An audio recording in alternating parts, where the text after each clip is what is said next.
विश्व आदिवासी दिवस के अवसर पर मैं आप सबको बहुत बहुत बधाई देता हूं। 9 अगस्त को विश्व आदिवासी दिवस मनाया जाता है। इस अवसर पर मैं कुछ बातें आपसे शेयर करना चाहता हूं। भारत में 2015 के अनुसार लगभग 11 करोड़ की आबादी आदिवासी भाइयों की है। भारत में आदिवासियों को 2 भागों में बांटा गया है। एक विमुक्त जनजाति और दूसरी है घुमंतू जनजाति। आदि और वासी से मिलकर शब्द आदिवासी बना है, जिसका अर्थ है मूल निवासी। भारत के संविधान के अनुसार आदिवासी भाइयों को कुछ विशेषाधिकार उनके तरक्की के लिए दिए गए हैं। संविधान का अनुच्छेद 244 1 के तहत उन्हें अनुसूचित जाति के नाम से संबोधित किया जाता है।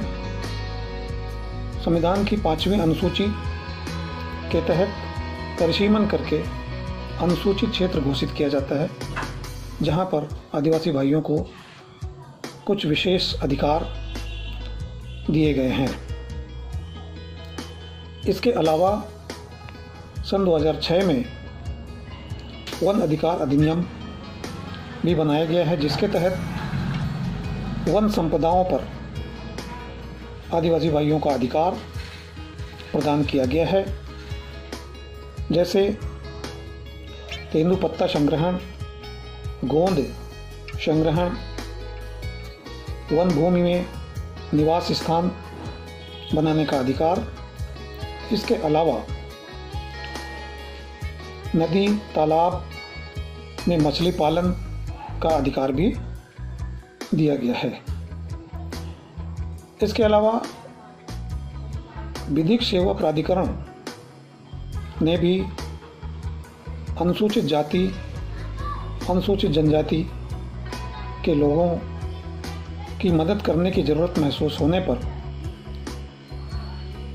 विधिक सेवा प्राधिकरण 2015 में आदिवासी भाइयों के लिए एक विशेष प्रावधान किया गया, जिसके तहत सुदूर वनवासी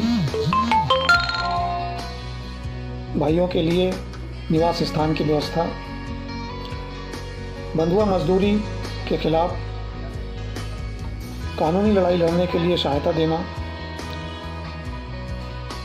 भूमि से बेदखल किए जाने पर, जैसे निर्माण कार्य, कोई बड़ी फैक्ट्री या कारखाने लगाने के लिए या खदानें बनाने के लिए जो आदिवासी भाइयों की भूमि को अधिग्रहित किया जाता है, एक्वायर किया जाता है, उसके मुआवजे के लिए क्या प्रक्रिया है और कैसे उनको उनका हक दिलाया जा सकता है और उचित मुआवजा दिलाया जा सकता है, इसके लिए क्या कानूनी उपाय हैं, इसके संबंध में कानूनी सहायता उपलब्ध कराना और सरकार और न्यायालय के बीच में एक समन्वय स्थापित करना और एक पुल का काम करना, ये विधिक सेवा प्राधिकरण अपने वॉलंटियर्स और अधिकारियों पदाधिकारियों के माध्यम से, शिविरों के माध्यम से,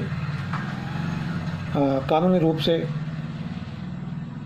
आदिवासी बाहुल क्षेत्रों में दूर दराज वनवासी भाइयों को कानूनी रूप से जागरूक करने का ये कार्यक्रम विधिक सेवा प्राधिकरण के द्वारा भी चलाया जाता है।